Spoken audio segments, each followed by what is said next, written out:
چاہے محترمہ بینظیر بھٹو ہوں یا اسفل زرداری صاحب ہوں یا میاں نواز شریف صاحب ہوں، کبھی آپ نے ان سے یہ ڈسکس کیا کہ ہر ایک کی تعریف کرنا کیا ضروری ہے؟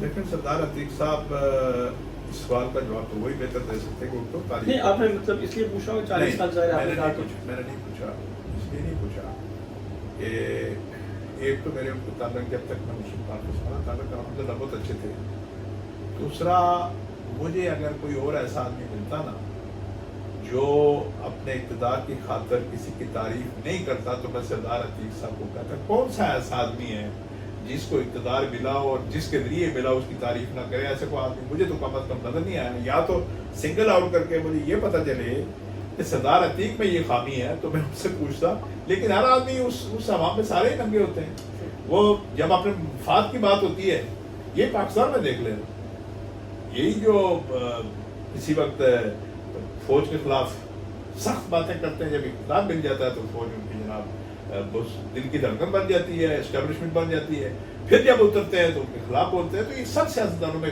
یہ اگر خامی ہے یا جو بھی چیز ہے یہ سب میں موجود ہے، کوئی سردار عتیق صاحب اکیلے میں نہیں تھی، میں ان کی وکالت نہیں کرتا، میں تو ان کی سیاست کی کئی معاملات میں میرا اختلاف بھی ہے، میں تو ان کی پارٹی میں نہیں ہوں، لیکن جو خدا رب کی بات ہے کہ اس عوام میں سارے ہی لگے۔ اب میں آپ کو بتاؤں ایک تھوڑی سی بات اس حوالے سے، یہ مختلف سیاسی جماعتوں کے جب ہم لوگ آپس میں بیٹھتے ہیں، کولیگ ہیں، اسمبلیوں میں اکٹھے رہے، سیاست میں اکٹھے رہے، تو میں آج بھی دیکھتا ہوں کہ اسٹیبلشمنٹ کے خلاف ہو یا کسی خاص شعبے کے خلاف لوگ آپس میں جب بیٹھتے ہیں نا تو فریکلی گپ شپ کرتے ہیں، لیکن جب ٹی وی پہ آ جائیں یا پبلک میں آ جائیں یا اسٹیج پہ آ جائیں تو ان کی بات بدل جاتی ہے، اور جس کی تعریف کرنی ہے اس کی بہت تعریف کرتے ہیں، جس کمرے میں بیٹھ کے اس کی برائی کی تھی تو وہاں بہت تعریف کرتے ہیں۔ اچھا سر، یہ بتا دیں کہ مسلم کانفرنس کو چھوڑنے کی وجہ کیا بنی؟ یہ مسلم کانفرنس کو چھوڑنے کی وجہ یہ بنی تھی، گردائی صاحب کو معلوم ہے، بات یہ ہے کہ میں 2021 کے الیکشن میں میرا جو مقابلہ ہوا تھا وہ سردار تنویر الیاس صاحب سے ہوا تھا، مجھے پارٹی نے کہا کہ آپ الیکشن یہ لڑیں، میں وہ الیکشن باوجود نہیں لڑنا چاہتا تھا، اس وجہ سے نہیں کہ تنویر صاحب لڑ رہے ہیں، میں اپنا خیال تھا کہ مجھے یہ الیکشن نہیں لڑنا، لیکن مجھے پارٹی نے مخصوص سردار عتیق صاحب نے بہت مجبور کیا کہ آپ یہ الیکشن لڑیں، صحیح، تو میں تنویر صاحب کے خلاف الیکشن لڑا، وہ جیت گئے الیکشن، جیسے بھی جیتے وہ جیت گئے، تو اس کے بعد تنویر صاحب ایک سال کے بعد یوم صاحب دے رہا تھا، میں نے تو ایک سال کے بعد تنویر صاحب نے عدم اعتماد کی ٹھانی ان کے خلاف، آپ کو پتہ ہے، جی بالکل، تو عتیق صاحب نے کور کمیٹی کی میٹنگ بلائی جس میں بھی شامل تھا، اور انہوں نے کہا جی کہ سردار تنویر الیاس صاحب میرے پاس آئے ہیں اور وہ کہتے ہیں جی کہ ہم قیوم نیازی صاحب کے خلاف عدم اعتماد کرنا چاہتے ہیں تو آپ کے ووٹ کی بھی ضرورت ہے، تو اس پر میں نے انہیں کہا کہ دیکھیں بات یہ ہے کہ وہ ان کا پی ٹی آئی کا انٹرنل معاملہ ہے، قیوم نیازی کو اگر ہٹانا چاہتے ہیں، ویسے تو عمران خان ان کو بلا کے کہے کہ وہ آپ استعفیٰ دے دیں، وہ دے دیں گے، تو یہ ان کو عدم اعتماد کر کے کیوں خراب کرنا چاہتے ہیں شریف آدمی کو، تو لیکن جو بھی بات ہے یہ ان کا انٹرنل معاملہ، ہمیں اس پہ نہیں پڑنا، دوسری بات یہ کہ وہ آپ کے ووٹ کے بغیر بھی بن جائیں گے، آپ کا ایک ووٹ ہے، وہ تنویر صاحب کا یہ خیال ہے کہ مسلم کانفرنس جیسی بڑی پارٹی بھی میرے ساتھ ہے، یہ تاثر، صحیح، اور تیسری بات یہ میں نے کہا میں نے آپ کو کہا تھا کہ مجھے الیکشن نہ لڑائیں، آج آپ اس آدمی کو ووٹ دینے جا رہے ہیں میں نے جس کے خلاف الیکشن لڑا، تو اگر وہ آپ ان کو ووٹ دیں گے تو ہم اکٹھے ہو جائیں گے، تو میں نے ہی مناسب سمجھا کہ جس آدمی کو میں نے فیس کیا ہے، جو الیکشن لڑا بھرپور طریقے سے، لیکن بڑی آفریں ہوئی تھی، بہت سارے معاملات میں نے انکار کیا اور میں الیکشن لڑا، تو میں اس کے ساتھ پھر اکٹھے کیسے بیٹھیں گے، تو میں نے کہا اگر آپ نے فیصلہ کیا سردار تنویر الیاس صاحب کی حمایت کا، ان کو پرائم منسٹر کا ووٹ دینے کا، تو میرا سخت رد عمل ہو، تو اس کے بعد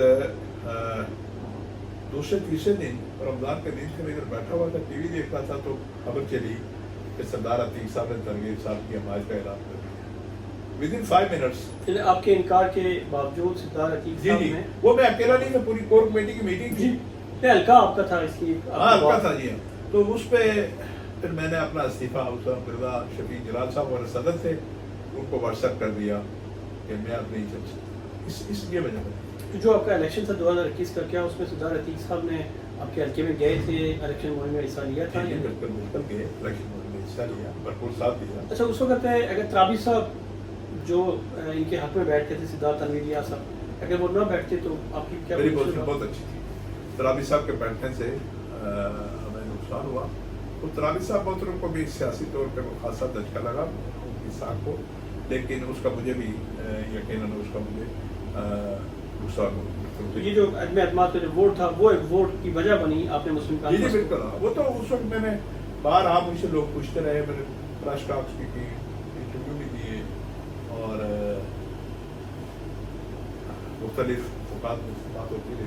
تو مسلم لیگ جوائن کر لی تو کیا مسلم لیگ میں نے نہیں جوائن کی اس وقت. نہ نہیں ابھی میں نے استعفیٰ دیا نا جی. جی اس کے بعد آپ کے پاس راجہ فاروق قادری صاحب آئے, نجیب نکی صاحب نے بھی, ہم نے بہت لوگ آتے رہے, ساری جماعتیں. میں آپ کو عرض کروں کہ جب میں نے جماعت سے استعفیٰ دیا تو اس کے بعد میرے پاس آزاد کشمیر کی ساری جماعتیں, اللہ ان کا بھلا کرے, جماعت اسلامی تھی, اس میں پیپلز پارٹی تھی, پی ٹی آئی تھی, مسلم لیگ نون تھی, جے کے ایل ایف تھی, لبریشن لیگ تھی, ساری جماعتوں نے مجھ سے, جموں کشمیر پیپل پارٹی تھی, سب نے مجھ سے رابطہ کیا اور وہ یہ کہہ رہے تھے کہ آپ ہمارے ساتھ آ جائیں. ان کی مہربانی, مجھے عزت دی انہوں نے, لیکن میں کسی جماعت میں نہیں گیا. لیکن اس کے بعد جب 1.5 سال کے بعد, میرے استعفیٰ دینے کے 1.5 سال بعد, جب آزاد کشمیر میں ضمنی الیکشن ہوئے, تنویر صاحب کے نائب ہوئے, تو پھر مجھے فیصلہ کرنا پڑ گیا کہ اب میں کس جماعت میں جاؤں. تو یہ مسلم لیگ کے دوست کیونکہ پرانے کولیگ تھے سارے, وہ آتے تھے, بار بار آتے تھے, وہ بھی کہتے تھے, مشتاق اناز صاحب اور باقی فاروق صاحب, شاہ صاحب. تو پھر میں نے اپنے ساتھیوں سے, دوستوں سے مشورہ کیا اور فیصلہ کیا. اب مسلم لیگ میں چلے گئے بغیر کسی شرط کے گئے ہیں, کیا یہ بات سچ ہے کہ جو آمدہ الیکشن آ رہے ہیں آزاد کشمیر کے, ضمنی الیکشن میں تو آپ نے مشتاق مناز کا ساتھ دیا, تو کیا آنے والا الیکشن اس سے جب آپ نے شاملیت اختیار کی تو اس میں یہ شرط شامل تھی کہ آنے والا الیکشن میں آپ لڑنا ہے؟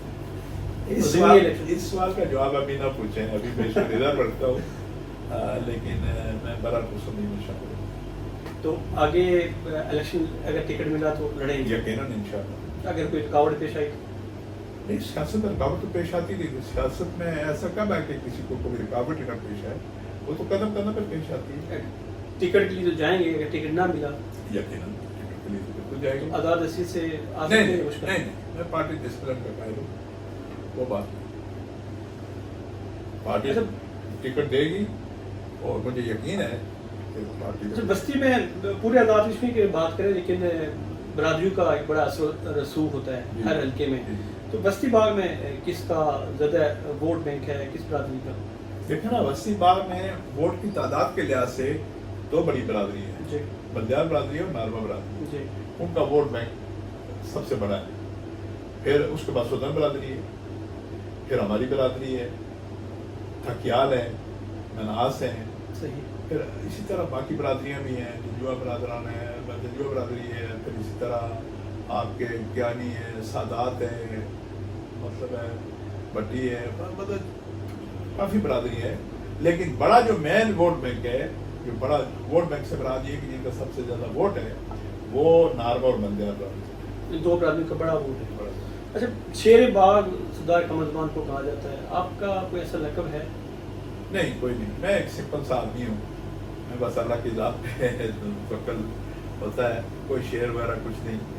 میں تو چھوٹا موٹا اچھا انسان بن جاؤں تو میرے لیے بڑی بات ہے. شعر میں پڑھنا چاہتا بھی نہیں ہوں. سیاست کے علاوہ ایک بزنس ہے, اور کیا آپ کے بزنس ہے؟ اللہ کا شکر ہے, چھوٹے موٹے کافی سارے بزنس ہیں, بیٹے بھی کرتے ہیں.